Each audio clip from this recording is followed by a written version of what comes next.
এখন বিশদায় বিবরণী আমরা ইন হ্যান্ড এক্সপিরিয়েন্সে শিখবো। বিশদায় বিবরণী দুই প্রকার, একটা হচ্ছে এক ধাপ বিশিষ্ট আর একটা হচ্ছে বহু ধাপ বিশিষ্ট।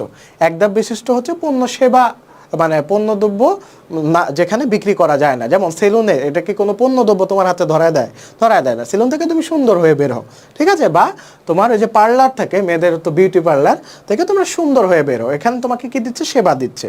তো এই সেবাধর্মী প্রতিষ্ঠানে এক ধাপ বিশিষ্ট বিশদায় বিবরণী প্রস্তুত করা হয়। লিখে নাও যে সেবাধর্মী প্রতিষ্ঠানে আমার এক ধাপ বিশিষ্ট বিশদায় বিবরণী প্রস্তুত করা হয়। আর পণ্য ক্রয় বিক্রয়কারী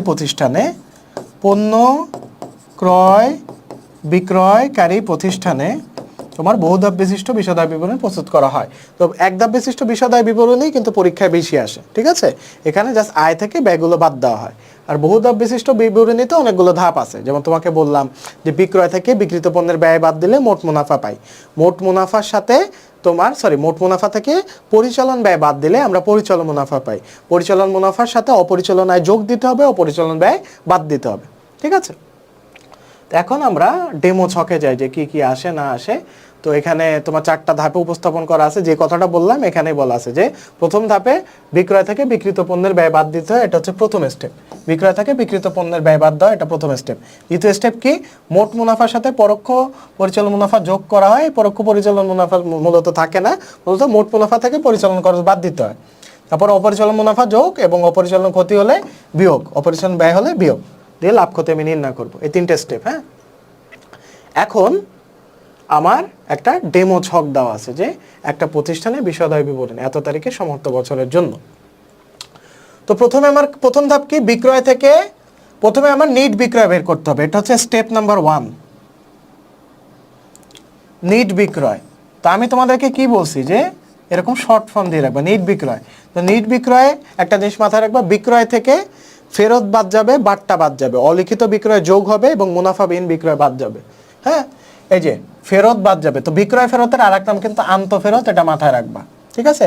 এবং বিক্রয়ের উপর বাট্টা বাদ যাবে। তো এটা হচ্ছে ডেমো। আরও একটা জিনিস, আর সবসময় অলিখিতটা যোগ হয়, অলিখিত যোগ হয়, অলিখিত বিক্রয় যোগ হবে, অলিখিত বিক্রয় যোগ হবে। এটা একটু তোমরা নিজেরা লিখে নিবে, অলিখিত বিক্রয় যোগ হবে। আর মুনাফাবিহীন বিক্রয়, ক্রয় বিক্রয় দুইটা থেকেই মাইনাস যাবে, বাদ মুনাফাবিহীন বিক্রয়, মুনাফাবিহীন বিক্রয়। এটা নিচে নিচে লিখে দেবা। হ্যাঁ, এই যে বিক্রয় বাদ বিক্রয় ফেরত বা আন্তঃফেরত বাদ বিক্রয়ের উপর বাট্টা বাদ মুনাফাবিহীন বিক্রয় যোগ অলিখিত বিক্রয়, তারপরে নিট বিক্রয় দেবা, ঠিক আছে? তো এখানে তোমার 3টা ছক থাকবে, 3টা কলাম থাকবে। হ্যাঁ, তো ফাইনাল যে তোমার অ্যামাউন্টটা সেটা হচ্ছে আমরা এখানে বলবো, যেমন নিট বিক্রয় হচ্ছে ফাইনাল অ্যামাউন্ট, তাই এটা আমরা থার্ড করে গেছে। বিক্রয়ের থেকে বিক্রয় ফেরত বাদ দিলাম, বিক্রয়ের উপর বাট্টা বাদ দিলাম, মুনাফাবিহীন বিক্রয় থাকলে বাদ দিব, অলিখিত বিক্রয় থাকলে যোগ করব, নিট বিক্রয় বের হয়ে গেল। হ্যাঁ, তারপর হচ্ছে বিক্রিত পণ্যের ব্যয়, ঠিক আছে? বিক্রিত পণ্যের ব্যয় রাফ সূত্র হচ্ছে প্রারম্ভিক মজুত পণ্য যোগ ক্রয় সংক্রান্ত অন্যান্য খরচ মাইনাস সমাপনী মজুত পণ্য, ঠিক আছে? এটা একদম মাথায় সেট হয়ে যাবে। যত তুমি লিখবা, একটা অফসেট পেপার নিবা। তোমাদের সবাইকে আমি বলছি যে এই যে আমার সূত্রটা দেখতে পাচ্ছ, এটা আমি সরে যাব, প্রত্যেকটা স্লাইড শেষে আমি সরে যাব, এটা স্ক্রিনশট দিবা। স্ক্রিনশট দিয়ে খাতায় সুন্দর মতো একটা অফসেট পেপারে নিজে নিজে লিখবা। যত লিখবা তত এন্ট্রিগুলো তোমার মাথায় একদম ভাসবে। পরীক্ষার হলে এন্ট্রি দেখলে তোমার মনে পড়ে যাবে যে এটা কিসের মধ্যে পড়তেছে, ঠিক আছে? যেমন এখন আমরা কি শিখলাম, তোমাকে আমি হাতে কলমে শিখাই দিই। দেখো, আসো, তোমাকে আমি হাতে কলমে শিখাই দিই। প্রথম এন্ট্রিটা কি? নিট বিক্রয় বের করতে হবে। উপরে কি শিখলাম? নিট বিক্রয়। বিক্রয় থেকে কি বাদ যাবে? বিক্রয় ফেরত বাদ যাবে, মাইনাস বিক্রয় থেকে বাট্টা বাদ যাবে, প্লাস অলিখিত বিক্রয় যোগ হবে এবং মুনাফাবিহীন বিক্রয় বাদ যাবে। এই যে মুখস্থ। তো প্রশ্নে যখন দেখবা যে আন্তঃফেরত আছে, আন্তঃফেরত মানে কি? বিক্রয় ফেরত, তার মানে বিক্রয় থেকে বাদ যাবে, তার মানে এটা কিসের অন্তর্ভুক্ত? নিট বিক্রয়ের অন্তর্ভুক্ত। তো প্রশ্নপত্রে যখন আন্তঃফেরত দেখবা, এটার পাশে নিট বিক্রয় লিখে দিবা। তার মানে বুঝবা যে এটা নিট বিক্রয় বের করার জন্য এই জিনিসগুলো লাগে, এই জিনিসগুলো নিট বিক্রয়ের অন্তর্ভুক্ত, ঠিক আছে? তারপরে তুমি প্রারম্ভিক মজুত পণ্য দেখলা। প্রারম্ভিক মজুত পণ্য কিসের জন্য লাগে? বিক্রিত পণ্যের ব্যয় নির্ণয়ের জন্য লাগে। তো প্রারম্ভিক মজুত পণ্য পরীক্ষা দেখার সাথে সাথে পাশে বিক্রিত পণ্যের ব্যয় এরকম শর্ট ফর্মে লিখে দিবা। এটা আমার সিকিউ সলভিং ক্লাসে আরও এক্সপ্লিসিটলি বলা আছে, ঠিক আছে? বা এই ট্রিক্সগুলো আমি তোমাদেরকে আরও ভালো মতো সিকিউ সলভিং ক্লাসে করিয়ে দিয়েছি, তো ক্লাসটা করে আসবা, ঠিক আছে? তো বিক্রিত পণ্যের ব্যয় সূত্র কি? বিক্রিত পণ্যের ব্যয় সূত্র হচ্ছে প্রারম্ভিক মজুত পণ্য, তার সাথে ক্রয় যোগ করব, ক্রয় থেকে ফেরত বাদ দিব এবং বাট্টা বাদ দিব, বাদ দিলে আমরা নিট ক্রয় পাবো। তো নিট ক্রয়ে আরও তোমার আছে, যেমন মুনাফাবিহীন বিক্রয় বাদ যায় এবং অলিখিত ক্রয়টা যোগ হয়, মুনাফাবিহীন বিক্রয় বাদ যায় এবং অলিখিত ক্রয় যোগ হয়। এটা তোমরা যখন নোট করবে সাথে এটা লিখে দিন, মুনাফাবিহীন বিক্রয় বাদ যায় এবং অলিখিত ক্রয় যোগ হয়, যোগ অলিখিত ক্রয়, অলিখিত ক্রয়। হ্যাঁ, আর বিনামূল্যে পণ্য বিতরণ যদি থাকে ওই যে ওইটাই হচ্ছে মুনাফাবিহীন বিক্রয়। ওকে, তো এটা ক্রয় থেকেও বাদ যায়। তো এটা আমি সরে যাচ্ছি, তোমরা একটু স্ক্রিনশট দাও এই স্লাইডটা, দিয়েছো? আচ্ছা, আমি কি বলছি? প্রারম্ভিক মজুত পণ্য যোগ ক্রয় সংক্রান্ত অন্যান্য খরচ। প্রারম্ভিক মজুত পণ্য আমরা দিয়ে দিলাম, প্রারম্ভিক মজুত পণ্য এখানে আমি মাঝখানের কলামে হবে। তারপর নিট ক্রয়টা বের করব, ক্রয় থেকে ক্রয় ফেরত বাদ দিয়ে, ক্রয়ের উপর বাট্টা বাদ দিয়ে আমরা নিট ক্রয় পাবো। হ্যাঁ, আর প্রারম্ভিক মজুত পণ্য এটা মাঝখানে হবে, এখানে ভুল আছে, এটা হবে মাঝখানে। প্রারম্ভিক মজুত পণ্য যোগ ক্রয়, এটা হচ্ছে নিট ক্রয়, প্রারম্ভিক মজুত পণ্য যোগ নিট ক্রয় যোগ ক্রয় সংক্রান্ত অন্যান্য খরচ, সবগুলো সেকেন্ড কলামে। এই যে দেখো, ক্রয় সংক্রান্ত অন্যান্য খরচ সব সেকেন্ড কলামে গেছে, আর সমাপনী মজুত পণ্য বাদ দিয়ে দিছে। তো ক্রয় সংক্রান্ত অন্যান্য খরচ কি কি আমি বলছিলাম? ওই যে তোমার প্রত্যক্ষ খরচগুলা, এগুলো সবই কি প্রত্যক্ষ পরিচালনা খরচ। হ্যাঁ, তো এই যে ক্রয় পরিবহন, আমদানি শুল্ক বা ক্রয় শুল্ক, আবগারি শুল্ক, জাহাজ ভাড়া, ডক চার্জ, কারখানা খরচ, বিশেষ প্যাকিং, মজুরি খরচ, অঙ্কন অফিসের বেতন। হ্যাঁ, তো এত কিছুর মধ্যে কি কি মনে রাখবা? ক্রয় পরিবহন, আমদানি শুল্ক, জাহাজ ভাড়া, ডক চার্জ, কারখানা খরচ, মজুরি খরচ, এই কয়েকটাই ঘুরে ফিরে আসে, বাকিগুলো আসে না, ঠিক আছে? বাদ সমাপনী মজুত পণ্য, বাদ পণ্যের অস্বাভাবিক ক্ষতি যদি থাকে, তাহলে আমরা কি পাবো? মোট লাভ পাবো। কি পাবো? মোট লাভ পাবো। তো এগুলো সবই কি বিক্রিত পণ্যের ব্যয়ের মধ্যে পড়তেছে। সবই কি বের করার জন্য পড়তেছে? বিক্রিত পণ্যের ব্যয় নির্ণয় করার জন্য পড়তেছে। তো সবই কি বিক্রিত পণ্যের ব্যয়ের একটা উপাদান, বিক্রিত পণ্যের ব্যয়ের উপাদান। তো আমি যখন পরীক্ষার খাতায়, পরীক্ষার প্রশ্নে মজুরি খরচ দেখবো, কি পাশে কি লিখবো? বিক্রিত পণ্যের ব্যয়। বিক্রিত পণ্যের ব্যয় নির্ণয় করতে কি লাগে? প্রারম্ভিক মজুত পণ্য যোগ ক্রয় সংক্রান্ত অন্যান্য খরচ মাইনাস সমাপনী মজুত পণ্য। এই যে দেখো, প্রারম্ভিক মজুত পণ্য যোগ নিট ক্রয় যোগ ক্রয় সংক্রান্ত অন্যান্য খরচ মাইনাস সমাপনী মজুত পণ্য, সবই কিসের মধ্যে পড়তেছে? এই বিক্রিত পণ্যের ব্যয়ের মধ্যে পড়তেছে। তো সবার পাশে কি লিখবা? বিক্রিত পণ্যের ব্যয়, শর্টকাটে লিখবা। হ্যাঁ, এভাবে লিখবা, বিক্রিত পণ্যের ব্যয়। এটা হচ্ছে তোমার পরীক্ষার প্রশ্নপত্রে লিখবা, ঠিক আছে? আপাতত এটা একটু স্ক্রিনশট দিয়ে রাখো যে মোট মুনাফা কিভাবে বের করে। এখানে তোমার 4 মার্ক পেয়ে যাবা, নর্মালি তোমার মোট মুনাফা নির্ণয় করতে বলে, ঠিক আছে? এখানে তোমরা 4 মার্ক পেয়ে যাবা।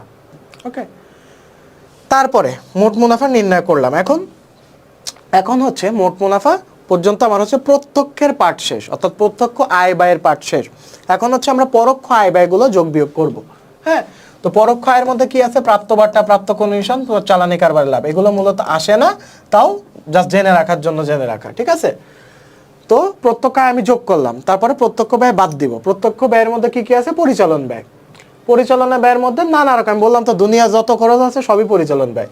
এর মধ্যে বিজ্ঞাপন খরচ, বিক্রয় পরিবহন, রপ্তানি শুল্ক। দেখো, আমদানি শুল্ক কিন্তু মাথায় রেখো, আমদানি শুল্ক কিন্তু প্রত্যক্ষ খরচ, এই যে আমদানি শুল্ক। আর রপ্তানি শুল্ক কিন্তু পরোক্ষ খরচ, মাথায় রেখো, পরিচালন ব্যয়ের মধ্যে পড়বে। তেমনিভাবে ক্রয় পরিবহন কিন্তু প্রত্যক্ষ খরচ, কিন্তু বিক্রয় পরিবহন কিন্তু পরিচালন ব্যয়। এগুলো কিন্তু কনফিউজিং, এগুলোতে তোমরা ভুল করে দিয়ে আসবা, ঠিক আছে? তারপর হচ্ছে বিক্রয় প্রতিনিধি ভ্রমণ খরচ। এত খরচ তোমার মনে রেখে লাভ নাই, জাস্ট কয়েকটা দাগায় দিব, এগুলো মাথায় রাখবে, এগুলো আসবে। যেমন বিজ্ঞাপন খরচটা প্রায় এই চেহারাটা দেখতে পাবা পরীক্ষার প্রশ্নপত্রে। তারপরে হচ্ছে এটা খুবই ইম্পর্টেন্ট একটা পার্ট, অনাদায় পাওনা। হ্যাঁ, অনাদায় পাওনার সাথে অলিখিত অনাদায় পাওনা যোগ হয়। অলিখিত মানে হচ্ছে নতুন অনাদায় পাওনা, অলিখিত মানে কি? নতুন অনাদায় পাওনা। এটার সাথে নতুন কুলীন সঞ্চিতিটা যোগ হবে এবং পুরাতন কুলীন সঞ্চিতিটা বাদ হবে। এই পার্টটুকু একদম মুখস্থ করে ফেলাই দেবা, এই পার্টটুকু আসে 3 স্টার, ঠিক আছে? অনাদায় পাওনা মানে কি? যে টাকাটা আমি পাবো না, বা পাওয়ার সম্ভাবনায় ওটার সাথে নতুন অনাদায় পাওনা যোগ দিব, নতুন অনাদায় পাওনা সঞ্চিতি যোগ দিব এবং পুরাতন কুলীন সঞ্চিতিটা বাদ দিব। তারপরে বেতন খরচ। ও আর এখানে একটা ইম্পর্টেন্ট জিনিস, সকল ধরনের বকেয়া যোগ হবে।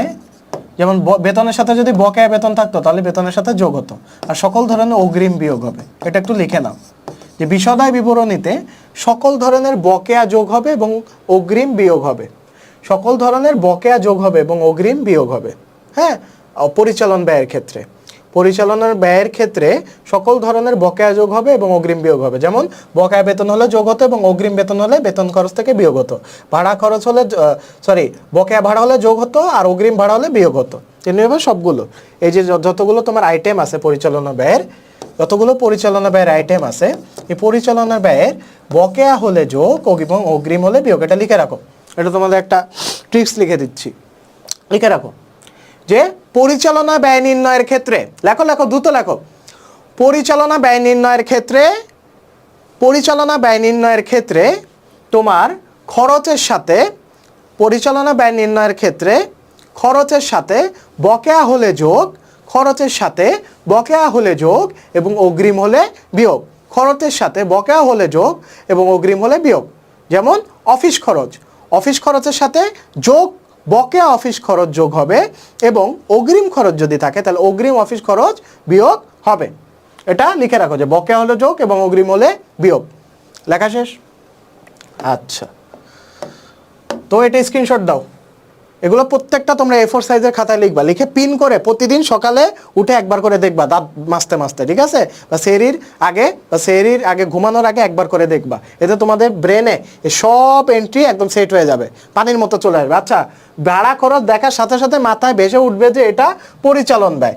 ভাড়া খরচ দেখার সাথে সাথে তোমার মাথায় এই জিনিসটা ভেসে উঠবে, পরিচালন ব্যয়, ঠিক আছে? বেতন খরচ দেখার সাথে সাথে পরিচালন ব্যয়, অনাদায় পাওনা, নতুন সঞ্চিতি, এসব দেখার সাথে সাথে পরিচালন ব্যয় ভেসে উঠবে, ঠিক আছে? এটা ভাসবে কখন? যখন তুমি এটা প্রতিদিন এটা নিজের হাতে লিখবা। প্রতিদিন লেখার দরকার নেই, একবারই A4 সাইজের পাতায় লিখবা, লিখে স্টাপলার করে রেখে দিবা, প্রতিদিন জাস্ট উল্টাবা, চোখের সামনে ভাসাবা, তাহলেই হবে, ঠিক আছে? তো এগুলো সব কিছু পরিচালন ব্যয়। তো পরিচালন ব্যয় বাদ দিলে আমরা কি পাচ্ছি? পরিচালন মুনাফা। তো পরিচালন মুনাফার সাথে আমরা অপরিচালন আয় যোগ করবো এবং অপরিচালন ব্যয় বাদ দেব। তো অপরিচালনার ব্যয়ের আয় কিভাবে আমরা চিনবো? এই যে অপরিচালন আয়, অলরেডি আমি বলে দিছি যে সকল প্রকার প্রাপ্ত কথা যদি উল্লেখ থাকে, ডেবিট জেরের সুদ যদি উল্লেখ থাকে, সব ডেবিট জেরের সুদ, ঠিক আছে? তো এগুলো সবই অপরিচালন আয়। তো অপরিচালন আয় যোগ করে, অপরিচালন আয়ের মধ্যে স্যালামি আছে, লভ্যাংশ প্রাপ্তি আছে, হ্যাঁ, আর অপরিচালন ব্যয় বাদ দিতে হবে। অপরিচালন ব্যয় কীভাবে চিনবো? অপরিচালন ব্যয় কীভাবে চিনবো? এই যে তোমার ক্রেডিট জেরের সুদ থাকবে, ক্রেডিট জেরের সুদ থাকবে, সকল প্রকার প্রদত্ত থাকবে এবং ক্ষতি কথাটা উল্লেখ থাকবে, ঠিক আছে? বাদ দিলে আমরা নিট মুনাফা পাবো। এই যে তোমার ফুল বিশদায় বিবরণী আমরা শিখে গেলাম। এখন হচ্ছে আমরা তোমার সেবা দানকারী ব্যবসার ক্ষেত্রে এক ধাপ বিশিষ্ট বিশদায় বিবরণী কীভাবে প্রস্তুত করতে হয় সেটা দেখবো। সকল